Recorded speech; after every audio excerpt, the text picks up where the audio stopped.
we are going to talk about where our work and our universe and our passions cross over. We're excited about the prospect of partnering together. We've had some really fun lunches talking about how we envision that, how we see that transpiring.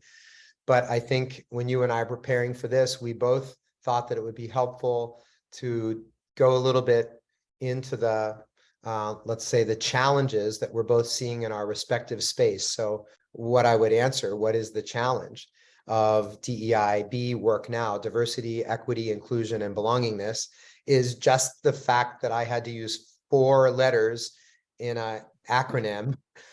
We used to be happy with 3-letter acronyms. Now we're up to 4 and more.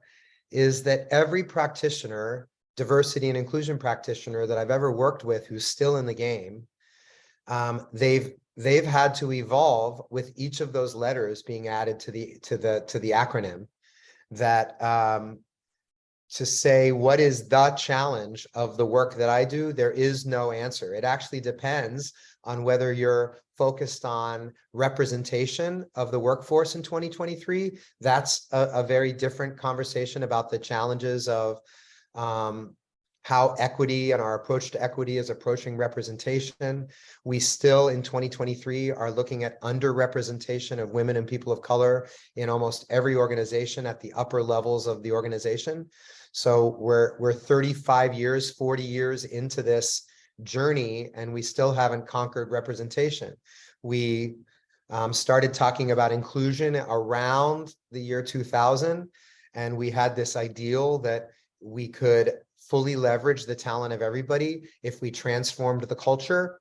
No company has achieved the standard definition of inclusion that we use, which is everybody experiences belongingness. I'll come back to that idea later. Everybody experiences equitable opportunities to achieve success.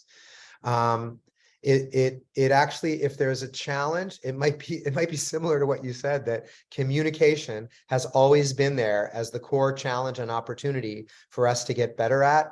And what we know for sure is that the work that myself, my peers, and my clients are doing, that it's never ending. There's no end post to say we've mastered this. It's maybe you've heard people say, Norby, that DEI is a journey.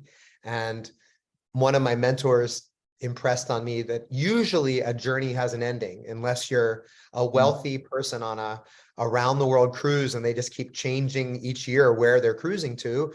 Most journeys have an ending. This is not a journey. The work that I do, similar to what you do, is more like a wellness program. And every year we go to our doctor for our wellness checkup, and the program may change. That's what practitioners in my space do. We keep tweaking and adjusting and adding to the mixture and the formula.